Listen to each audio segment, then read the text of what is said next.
Assalamualaikum warahmatullahi wabarakatuh. Alhamdulillahi rabbil alamin wassalatu wassalamu ala nabiyyina Muhammadin wa ala alihi wa sahbihi wa man tabi'ahum bi ihsanin ila yaumiddin. Amma ba'd. Ahibati fillah, ayyuhat tullabi azzana Allahu wa iyyakum jami'an. Haqiqatan uh, شعرت بالسرور بلقائكم معكم ولو عبر بعد أو يوتيوب لا بأس. إن شاء الله أريد أن أكلمكم باللغة العربية شيئا فشيئا. واسمحوا لي أن أعرف نفسي.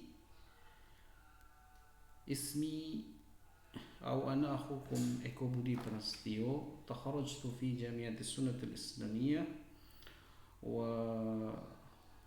وسأكون معكم إن شاء الله وبإذن الله تعالى في مادة الصرف على الكتاب التطبيق الصرفي مؤلف الأستاذ الدكتور عبد الراجحي إن شاء الله تعالى.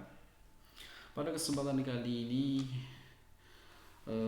ayuhal ikhwah, pertama saya memperkenalkan diri terlebih dahulu. Nama saya Eko Budi Prasetyo.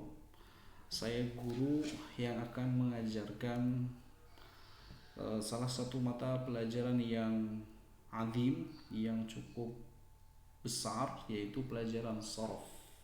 Pelajaran sorof insyaallah ta'ala dalam semester ini insyaallah. Nah, pada kesempatan kali ini perkenalkan, nama saya Eko Budi Prasetyo. Saya lulusan dari Sekolah Tinggi Agama Islam As-Sunnah, kemudian saya melanjutkan studi S2 saya di Jamiah Sumatera Syamaliah Al-Hukumiyah UIN Sumatera Utara.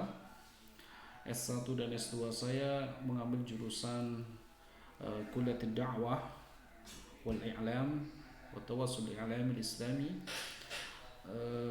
Fakultas Dakwah dan Komunikasi Islam. Pada kesempatan kali ini juga saya diamanahi jabatan sebagai Kepala Madrasah Aliyah Minhajul Haq. Pada kesempatan kali ini juga saya ingin menyampaikan kepada seluruh santri Minhajul Haq bahwasanya jadwal untuk kelas 11 bahasa alif atau A untuk mapel sorof itu kita hari Senin ya. Kemudian untuk mapel yang lainnya nggak ada. Hanya sorof bersama saya setiap hari Senin insyaallah ta'ala. Pada kesempatan kali ini saya ingin memberikan potongan video yang mudah-mudahan ini menjadi pengantar belajar kita. Insya Allah kita akan menjelaskan juga doa bit atau ketentuan-ketentuan pembelajaran kita untuk semester ini pada kitab Tatbiqus Sarfi, pada kitab sorof yang insya Allah kita akan pelajari. Kita simak terlebih dahulu ayuhal ikhwah, semoga bermanfaat.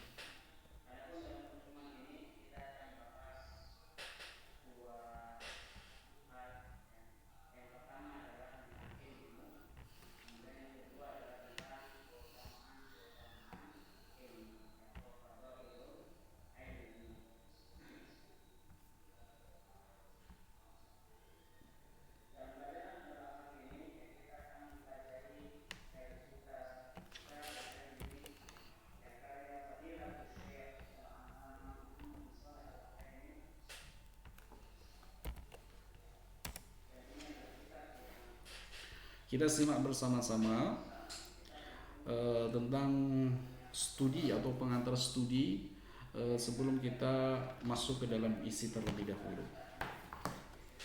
Apa sih perbedaan antara nahwu dan sorof? Kita harus tahu terlebih dahulu nih, apa sih nahwu dan apa sih itu sorof.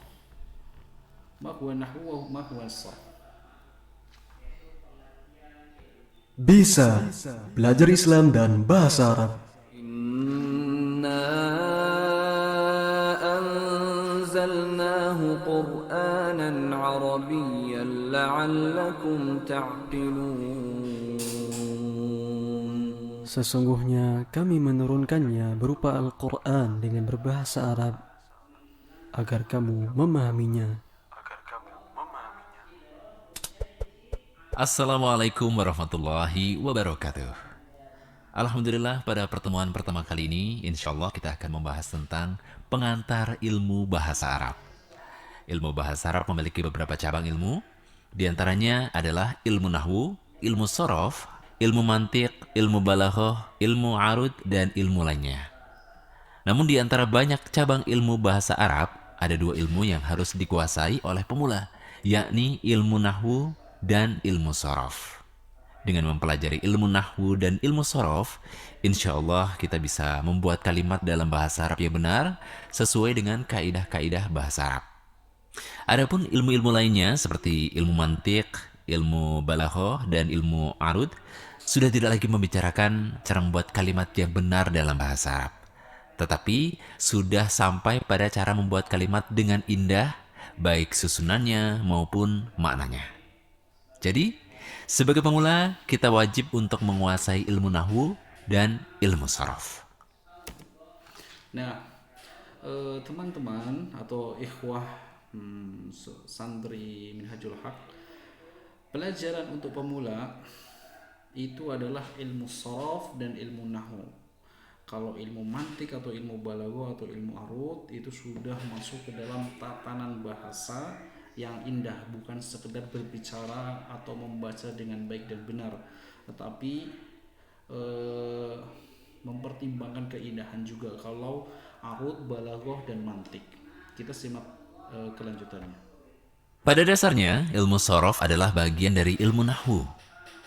Lalu apa perbedaan ilmu nahwu dan ilmu sorof? Ilmu nahwu adalah ilmu yang mempelajari struktur kalimat bahasa Arab. Sedangkan ilmu sorof adalah ilmu yang mempelajari perubahan kata dari satu bentuk ke bentuk yang lainnya.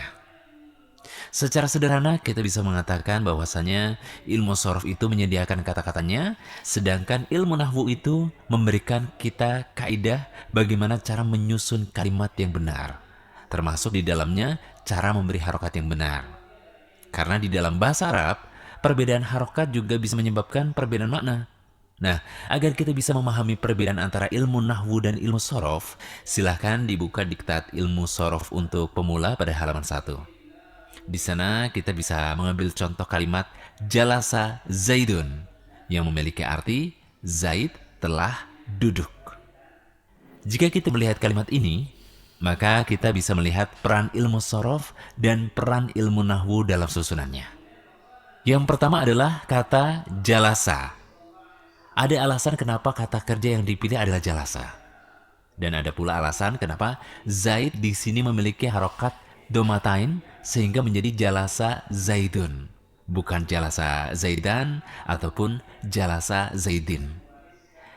Kemudian yang kedua, ada alasan kenapa kata jalasa lebih didahulukan daripada kata zaidun. Kita lihat di sini adalah jalasa zaidun, bukan zaidun jalasa.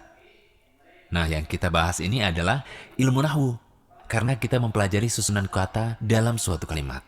Adapun peranan ilmu sorof dalam susunan kalimat ini terletak pada pemilihan kata jalasa.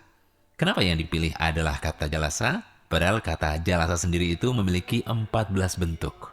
Ada bentuk jalastu yang memiliki arti saya telah duduk, kemudian jalasta yang memiliki arti kamu telah duduk, dan bentuk yang lainnya. Sedangkan jalasa sendiri adalah kata kerja untuk orang ketiga tunggal laki-laki. Nah, ilmu yang mempelajari perubahan bentuk kata seperti jalasa menjadi jalasta, menjadi jalastu, dan perubahan bentuk lainnya masuk ke dalam pembahasan ilmu sorof. Ini adalah contoh yang pertama. Untuk lebih memahami perbedaannya, kita berikan contoh yang kedua. Misalkan kita gunakan kata alhamdu. Di dalam Al-Quran, kadang kita menjumpai kata alhamdu, yakni pada Al-Fatihah. Alhamdulillahi Rabbil Alamin. Kita perhatikan bahwasanya alhamd di sini kita baca dengan domah. Namun di kesempatan lainnya kita sering mendengar para khotib membuka khutbahnya dengan membaca innal hamdalillah. Kita perhatikan alhamd pada kalimat khutbah pembuka ini dibaca dengan harokat fathah, bukan domah sebagaimana di Al-Fatihah. Kemudian di lain kesempatan kita melihat seorang ulama, Imam Al-Baiquni, pengarang kitab hadis. Beliau membuka kitabnya dengan mengatakan abda'u bilhamdi. Ia membaca kata alhamd dengan kasrah. Nah, perbedaan penyebutan harokat dari alhamdu, alhamda, dan alhamdi pada 3 contoh yang sudah saya jelaskan tadi dibahas dalam ilmu nahwu. Karena dalam ilmu nahwu, harokat itu sangatlah penting. Bahkan perbedaan harokat bisa menyebabkan perbedaan makna. Contohnya misalkan kita menggunakan kata doroba yang memiliki arti memukul. Jika kita menyusun kalimat doroba Zaidun bakron, maka maknanya adalah Zaid memukul Bakar. Akan tetapi bila kita membacanya sebagai doroba Zaidan Bakar, maka maknanya adalah Bakar memukul Zaid. Perhatikan bahwa perbedaan harokat di sini bisa merubah pelaku menjadi korban atau objek. Ini semua insya Allah akan dibahas dalam ilmu nahwu. Selanjutnya kita akan melihat contoh pengaplikasian ilmu sorof. Kita masih menggunakan kata yang tersusun dari ha, mim, dan dal. Dan semua kata ini memiliki akar makna yang sama, yakni tidak jauh dari arti pujian. Contohnya pada Al-Fatihah.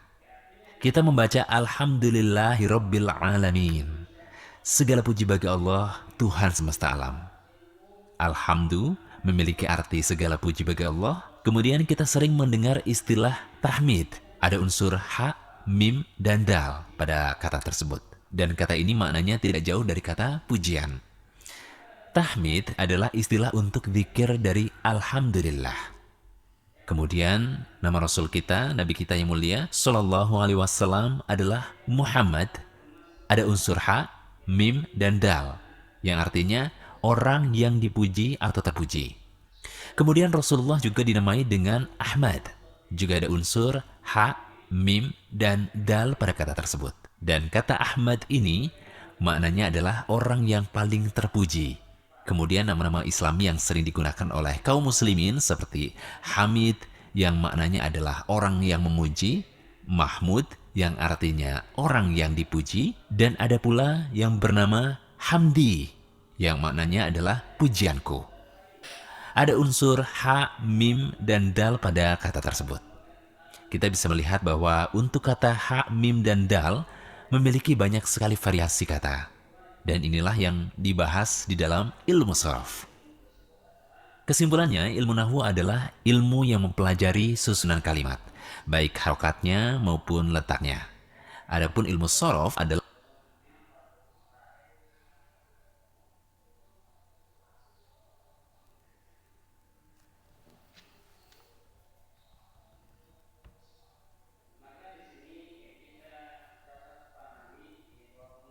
Kesimpulannya, ilmu nahwu adalah ilmu yang mempelajari susunan kalimat, baik harokatnya maupun letaknya.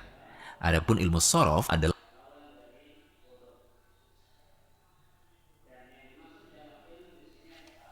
ilmu yang mempelajari perubahan bentuk kata dari suatu bentuk ke bentuk yang lainnya. Ilmu nahwu dan ilmu sorof sering disebut oleh para ulama dengan istilah ilmu alat. Karena memang ilmu ini adalah alat atau kunci untuk membuka cakrawala Islam dan mempelajari seluruh cabang ilmu Islam. Tidak mungkin kita bisa mempelajari tafsir dengan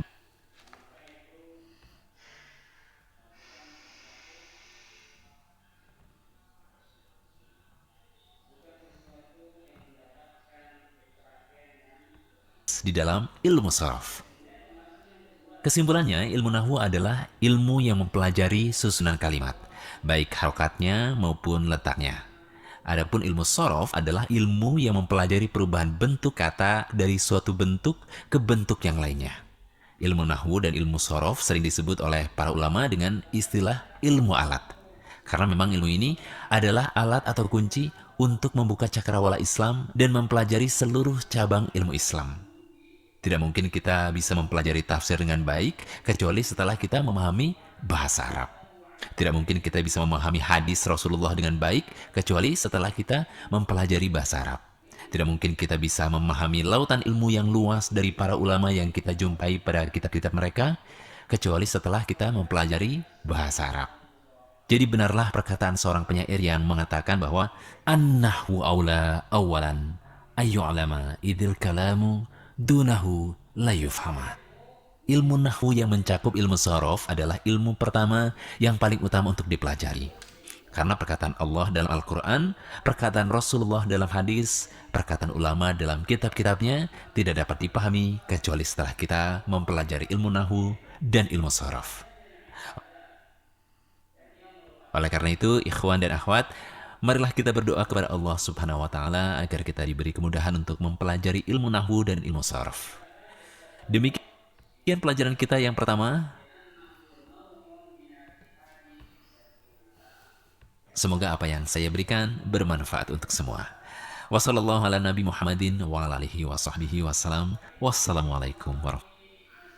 Baik, itu adalah perbedaan antara nahwu dan sorof, ya. Perbedaan antara ilmu nahwu dan ilmu sorof.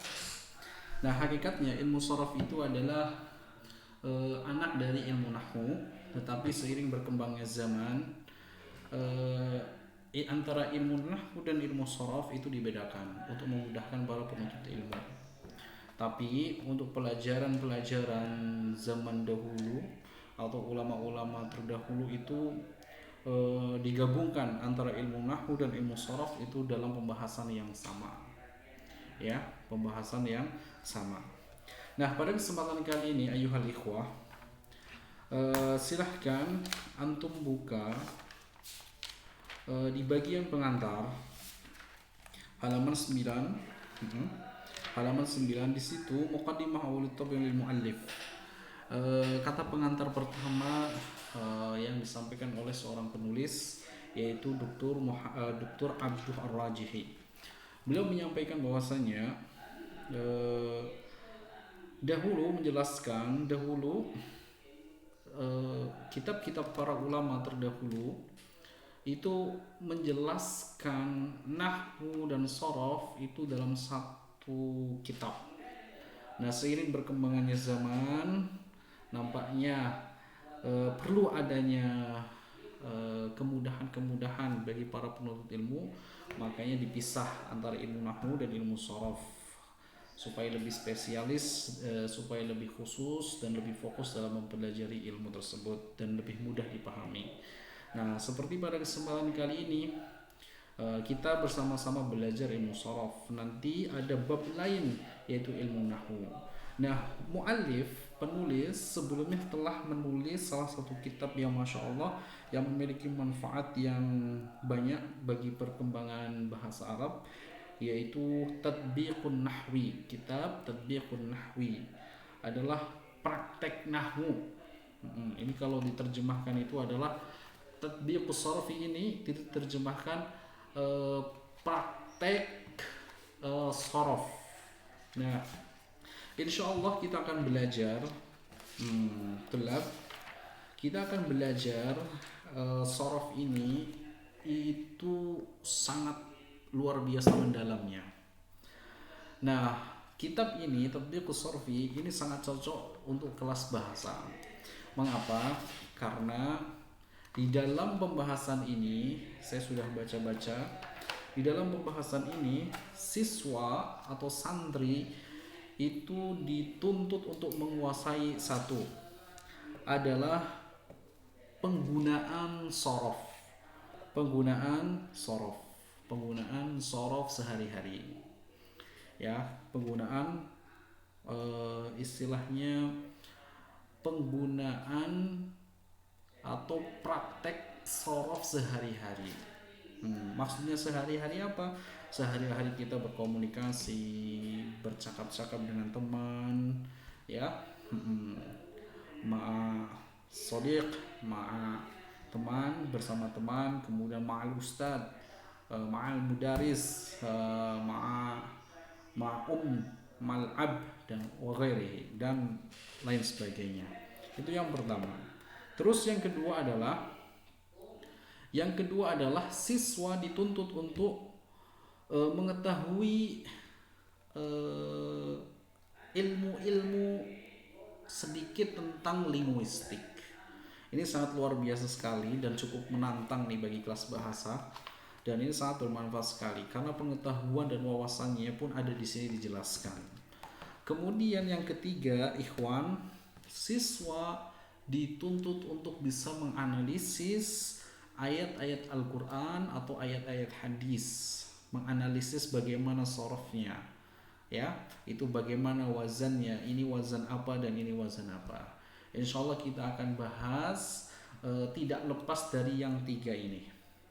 Pertama adalah pengetahuan atau penerapan sorof sehari-hari, ya, penerapan fi'il yang sudah ditasrifkan, yang sudah diwazankan itu bagaimana dan bagaimananya sehari-hari, terutama dalam komunikasi sehari-hari, komunikasi bersama ustadz, al-um, wal-ab, wa ghairi. Summa, dan adalah pengetahuan tentang linguistik, dan yang ketiga adalah analisis ayat-ayat Al-Quran dan hadis Nabi Muhammad SAW. Mudah-mudahan seluruh ikhwah pada kesempatan kali ini, meskipun kita belajar dalam proses KBM melalui YouTube atau melalui e-learning, insya Allah yang sedikit demi sedikit ini semoga bisa bermanfaat, dan insya Allah kita akan praktek langsung nanti bagaimana cara penerapannya, bagaimana cara menganalisisnya dan lain sebagainya.